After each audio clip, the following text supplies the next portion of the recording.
It was just another day at the White House press room.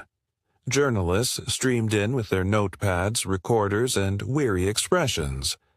Among them sat Ava Monroe, a sharp 24-year-old reporter from New York City, recently assigned to cover national politics. Fresh-faced but quick-witted, Ava was the youngest journalist in the room, and she carried herself with confidence and a healthy dose of skepticism. As President Donald Trump approached the podium, Ava couldn't resist smirking. She watched him launch into his familiar rhetoric, bold, loud, and unapologetically optimistic. "We're going to build more schools, create more jobs, and put families first," he declared. Ava jotted the quote but leaned over to the reporter beside her and whispered, "Families first, huh? That's a good one." Her colleague chuckled. Trump caught her expression mid-sentence. Their eyes met briefly, and though Ava didn't look away, she didn't hide the smirk either. Flashbulbs flickered. After the briefing, a senior journalist nudged her, murmuring, "Careful, kid. These rooms bite back. One wrong headline and you're toast." But Ava was unfazed. "I'm not afraid of Trump," she replied. "He's an entertainer, not a leader." What she didn't know then was that her own story was about to unfold, and the man she just mocked would become the first to actually listen. 2 days later, Ava received an unexpected email from the White House press office. "You've been selected for a one-on-one interview with President Donald J. Trump." At first, she thought it was a mistake, or maybe a trap, but her editor insisted. "Challenge him. You're good at that." Reluctantly, Ava agreed. She spent the evening combing through past speeches and scandals, preparing a list of tough questions. She planned to press hard, uncover contradictions, and, if all went well, go viral. When she entered the Oval Office the next morning, Trump was already seated. "So," he said casually, "you're the one who likes to smirk."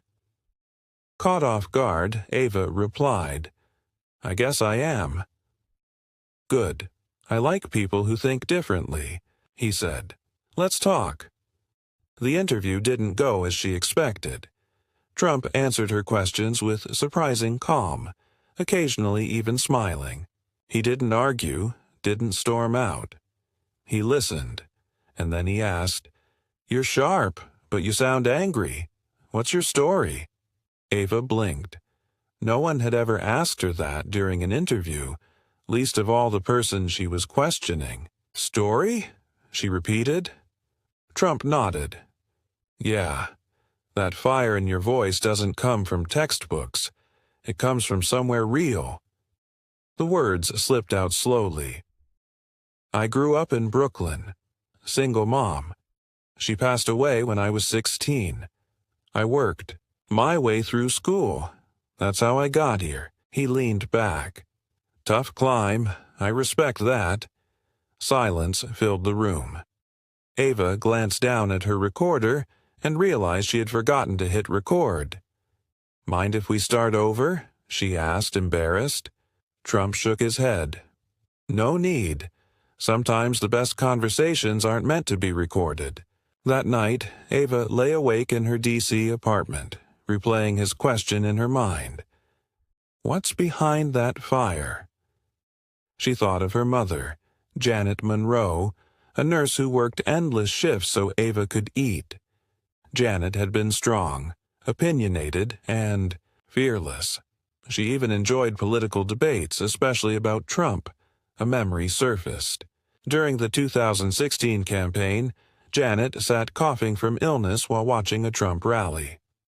"Say what you want about the man," she said, "but he talks like someone who's been knocked down and got back up." Ava had rolled her eyes. "He's just a performer, Mom." Janet had smiled. So was Churchill. That was the last political conversation they had before Janet passed from lung cancer.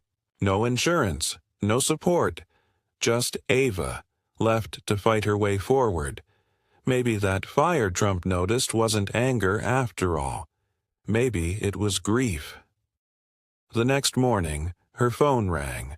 A White House staffer was on the line. "The president would like you to join him on a community visit to Pennsylvania. Off the record." Ava was stunned. "He wants me to come?" "Yes," the woman replied, and he said, "Bring the smirker." There would be no other press, just Ava. Still unsure, she remembered her editor's words. "If you want the truth, go find it." The next day, Ava boarded Air Force One. Trump greeted her with a donut and a Diet Coke. "You like factories?" he asked. "Not really." "Too bad. We're going to one." They landed in a struggling Rust Belt town in Pennsylvania and toured a small manufacturing plant. Workers lined the entrance, some in overalls, others holding handmade signs. "Thank you for noticing us." Ava watched as Trump walked the floor, not as a showman but as someone genuinely listening. A floor supervisor, Carla, showed him her rough, worn hands.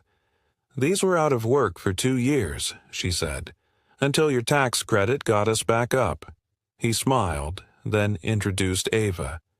"She's the future of journalism. Smart, tough, still learning." Ava cringed but shook Carla's hand. She hadn't written a single note. This wasn't the Trump she expected, and the people weren't props. They were real, complex, and full of stories. Afterward, they stopped at a local VFW hall. No podiums, no cameras, just coffee pots and folding chairs. Veterans and workers shared raw, unpolished stories. One woman, Teresa, spoke up. "I lost my diner job last year. Your small business grant helped me start over." A young veteran in a wheelchair added, "The VA finally called me after 3 years. Someone's pushing things." Trump listened quietly. Ava didn't take notes. She just absorbed it all. The emotions, the pain, the resilience. When it ended, Trump turned to her. "You want truth? Start with them." That night in her hotel room, Ava sat by the window. Her phone buzzed with texts from fellow reporters. "Get him to slip up yet? How's the circus?" She didn't reply. She dug out an old recorder with one saved file, her mother's voice. "Sweetheart," Janet's faint voice crackled, "don't chase power. Chase people. Stories that hurt and heal. That's where truth lives, even if it comes from mouths you least expect." Tears welled in Ava's eyes. She had mocked Trump because it was easy, but the people around him weren't punchlines. They were surviving, and maybe in his own way, so was he. The next morning on Air Force One, Trump sipped coffee. "So, Miss Monroe, what's your take?" V paused, then set down her notepad. "I thought I knew what this trip would be. A performance. But those people, they weren't actors. And you weren't the man I expected." He raised a brow. "That a compliment?"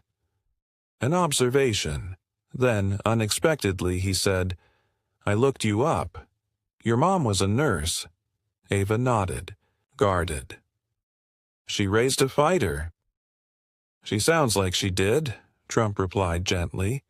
"She didn't get to see you make it here, huh?" "No, she didn't." He tapped his ring on the table. "We lose people, but their voices show up when we least expect. My brother died young. Still hear him sometimes." Ava looked at him and saw, for the first time, not a headline